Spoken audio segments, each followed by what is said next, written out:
Hey, I'm back with 50 more underrated cards, and also I will at some point I will open the Slide of Destruction booster and pull a Ghost Draw on. Sorry, English not my first language. So yeah, first card that I want to talk about is Prohibition. I really think that Prohibition is kind of good because yeah, you can use it against Light Swans with Call JD. You can use it against the plant decks called Lone Fire Blossom, or if they already went to their Lone Fires, you can call Giga Plant, you can call Supervise. So these are cards to call out. Substitute is something the prop decks really need. And even if you're a little bit more like stun, stall, I don't know, you can call Heavy Storm or call other outs to your cards that you are aware of that they are playing. Light Swans you can call JD. So yeah, there are quite a few cards, or against the machine decks you call Fortress. Yeah, I think Prohibition has a place in the meta and should be utilized a bit more. So next card,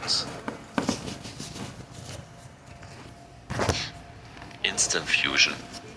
Instant Fusion, yeah, it's pay 1000, special summon 1 level 5 or lower fusion monster, and you can think of it like the evil hero, I think Prodigy is its name, which is used to special it out, summon a Chaos, or Cyber Dragon sometimes fulfills the same role, so you can use it to tribute or get tribute fodder on the field for Chaos or other tribute monsters. But I think even more important is that you can use it to make Symphos.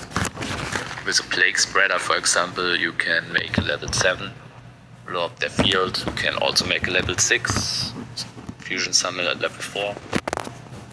If you have a level 3 tuner like Gale, you can make a level 8. So yeah, Instant Fusion, I think it's a little bit underrated because you can also make Arcanite Magician, which is something nice. Yeah, Instant Fusion, I think the utility it gives for synchro heavy decks, yeah, because it allows you to go into multiple synchros, that's pretty nice. So now we have something for your side. Maybe Prohibition is more of a side deck card as well. So the next card I want to talk about is Rare Metal Morph. It's a side deck card for machines, obviously. And yeah, if your machine deck has problems with an Ancient Fairy Dragon in defense, or Golems or other big beaters, so it's the 500 ATK can make the difference. But I think even more important is the effect that negates the first spell that targets that monster.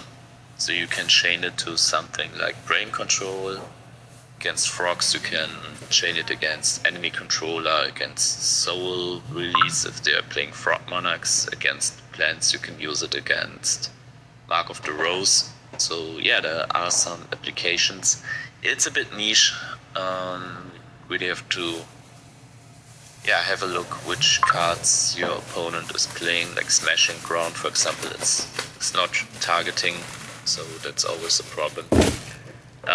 But yeah, I could see this in machine decks on the side to counter those mentioned cards. Next one. Okay, this one is Appropriate. Whenever your opponent draws a card outside of either draw phase, you immediately draw 2 cards. And I think that's pretty good against decks that like to draw a lot. Like for example Light Swans, they wanna use their, it's not charge, it's the other one, their draw spell, decks with trade in. So your opponent can't really go for that as long as Appropriate is on the field. Only downside is you have to activate this first when your opponent draws cards. yeah. But if you combine this with cards like Card Destruction or Morphing Jar or even Dark Bribes that make your opponent draw cards, you can get a lot out of this. So I think it's a side deck option for decks which opt to play those cards which make your opponent draw cards as well. And yeah, then it really slows your opponent down because they can't go for their draw effects. Next one is... where is it? That's not Gear Golem, it's Gear Town I want to talk about. Gear Town is a card that people have tested quite a lot, but I think it's still a bit underrated because it's just, if you set another field spell over it, you get a 3k beat stick out of it. I think the biggest problem is that you have to play Ancient Gear Gajillion dragons in your deck, which are usually a brick. But I've built a deck which uses straight in and other level 8s, and also Machina Fortress. So yeah, Gear Gajillion dragons, they're usually quite nice for me to draw because they will either draw me 2 or therefore allow me to kind of get those multiple field spells that you need to draw going. Or they can revive a fortress, which is also pretty good.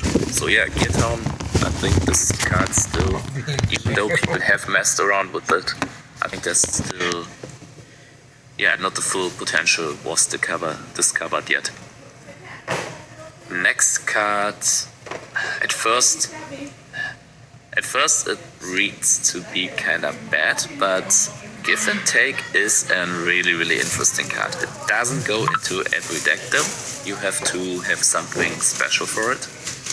And what it does is you special summon one monster from your graveyard to your opponent's side of the field in defense, and then you increase the level of one monster you control by the level of the special summoned monster. So I think the main idea, and you see a tuner here, is to use it for synchro plays to manipulate, the level of your monsters. So, and you can do this, but I think that's not really efficient. But what you can do with Give and Take is you can do stuff like give them a monster they don't want to have, like a Lava Golem, or there's a X-Saber which costs life points. X-Saber Partium, I think is the name. But I think that's also not the most interesting part. But you can also give your opponent monsters you want to run over, like a Sengan. If you give them a Sengan, run over it, you get the effect again.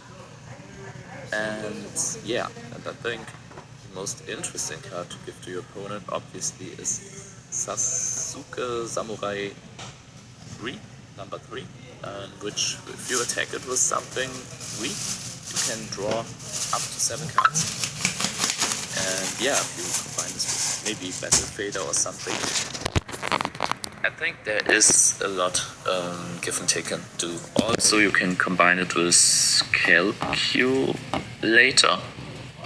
If you give your opponent Lava Golem, the Calculator, it goes up to 3000 attack immediately. And then also Give and Take can also work with Owner Seal, which gives you your monster back. And remove Brainwashing is the other one, which does exactly the same. So Give and Take for me is a really interesting card. I messed around with it quite a bit. I haven't really found a really good deck with it, but I found stuff it can do, and maybe I'll get around to optimize it, and maybe, I don't know, I will showcase it on this channel in the future. Okay, quick break to open the booster. Let's see if we can pull the Ghostware Honest. 1, 2, 3, 4, 5.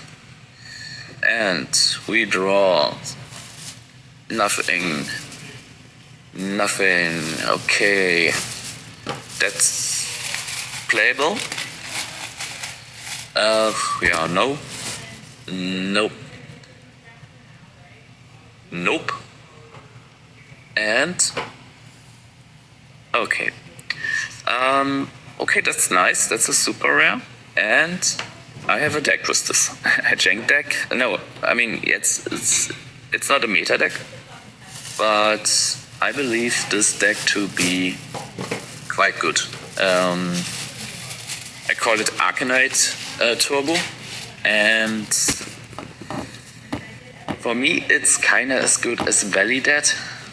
It's maybe not quite there yet, but it really has potential, and I will showcase this deck as well.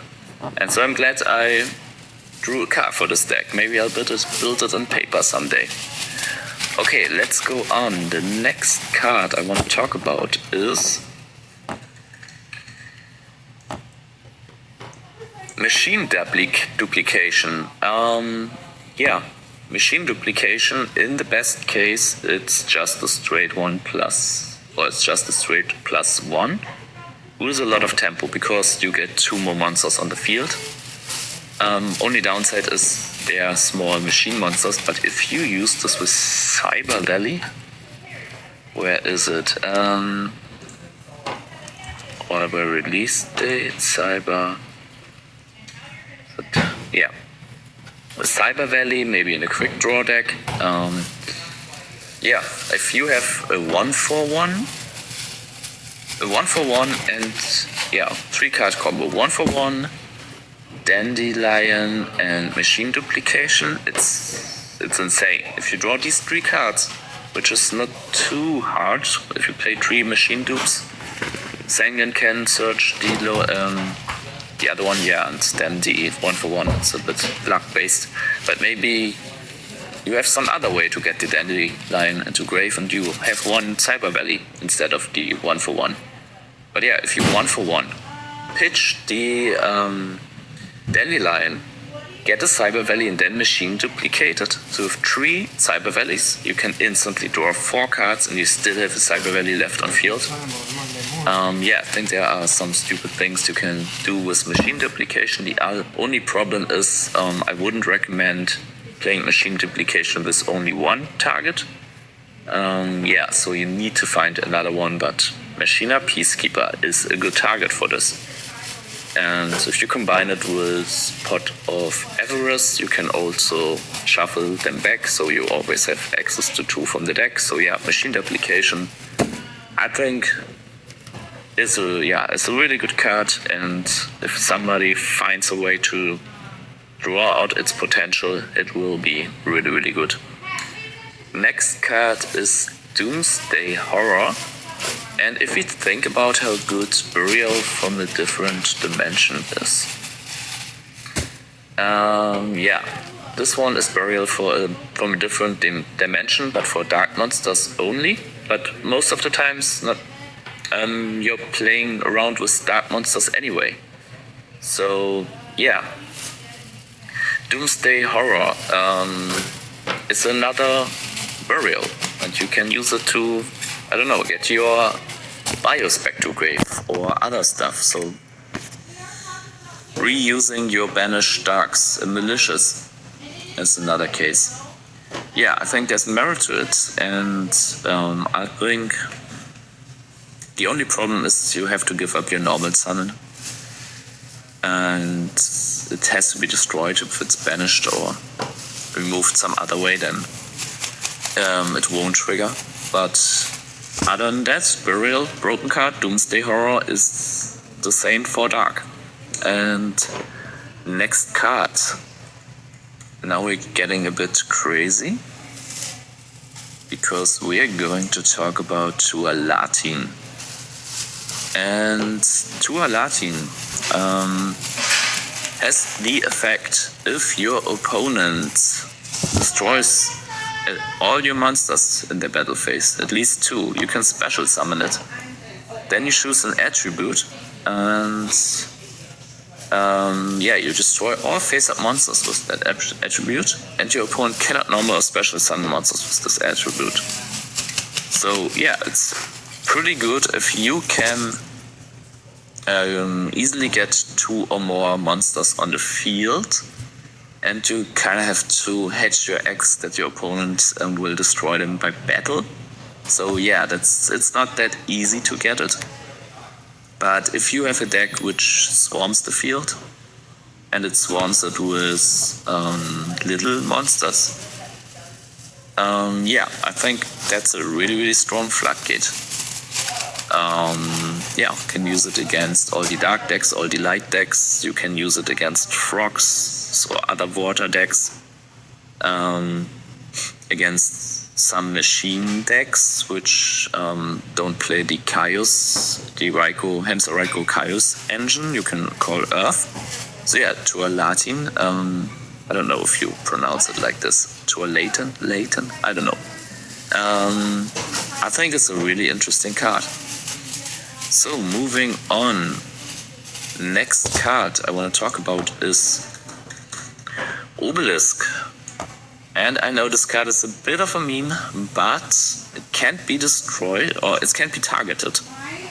And some decks really have problems to get rid of 4K walls that can't be targeted. So, for example, these new plant decks, they don't have the most easiest time. Even the frog decks, I mean, what can they do?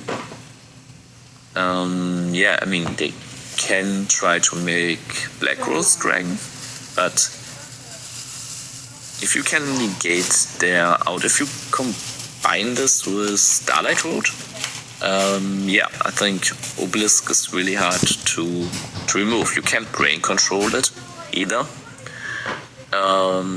You can't deprison it, and if Mirror Force is gone, you can even safely attack with Obelisk. So in 3 tributes, I think, yeah, it is hard. But people are summoning Plasma in some decks, so I don't know. Next one is Enchanting Fitting Room. Okay, this one is hard because, yeah, first off, might not know. You pay 800 life points. You activate the top 4 cards of your deck and special summon all level 3 or lower normal monsters. So, yeah, right. In order to make this effective, you have to play normal monsters, level 3s at that. And I don't know. You can play this with Ojamas, but I haven't tested this. But there are level 3 or lower, how is it called? So Tune? Yeah, Tune Warrior is one of these examples. Like they're tuners. And if you have these with others in your deck, you can often just resolve one of these, turn 1 and make a synchro, which is pretty nice. Sometimes you even have another body left on the field. So yeah, but the only problem is to make sure you hit these targets, you have to play a dedicated deck with level 3 or lower normal monsters. But there's other support for those kind of monsters as well. You can even combine it with level limit area or this amulet. This one is pretty good for them. You can play skill drain. You can, like I said, level limit area. Yeah, you kind of have to go this route, but then you have a card which it sometimes can be a +3 with bonus tempo because it gets those cards on the field. Okay, next card. How is it?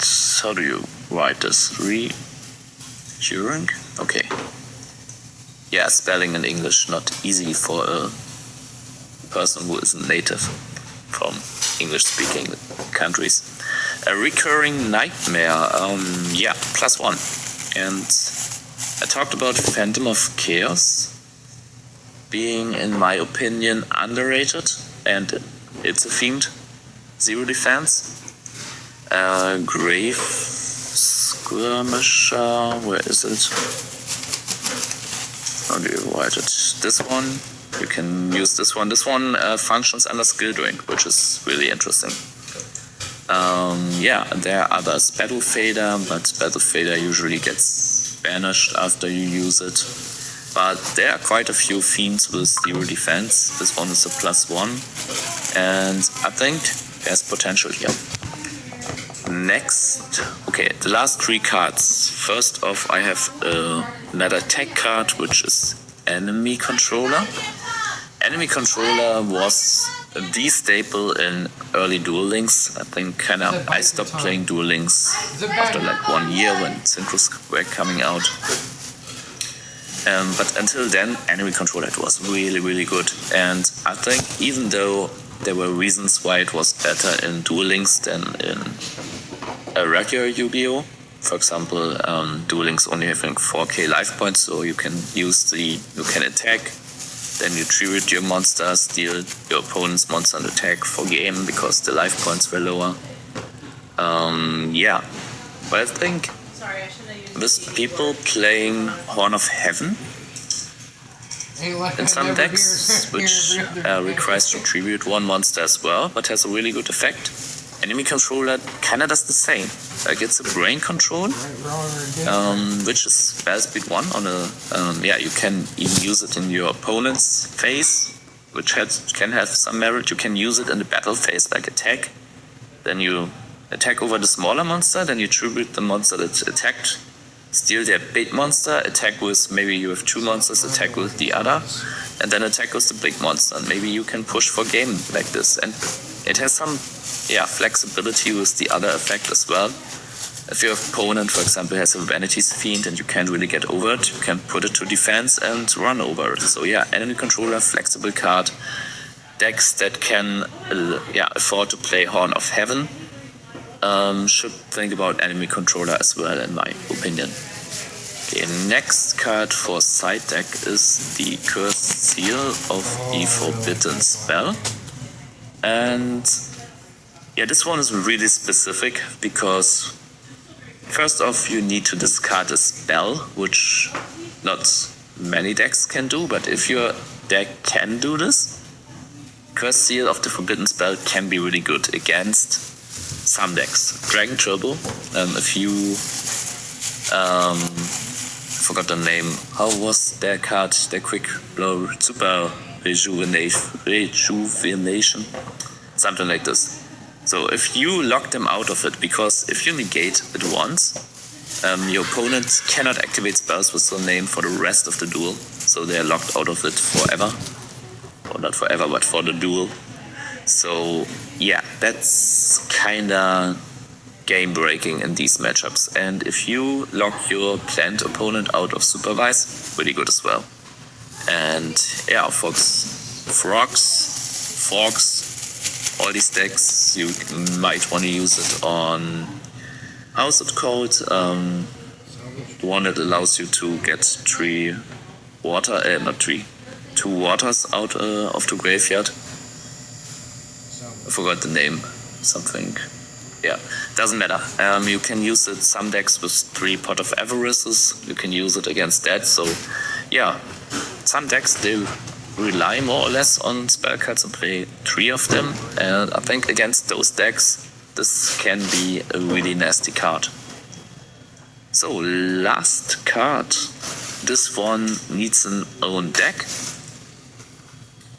So it doesn't really go into an existing decks, but it's the Immortal Pushi, which special summons itself from the graveyard under the condition that you only have warrior types in the grave.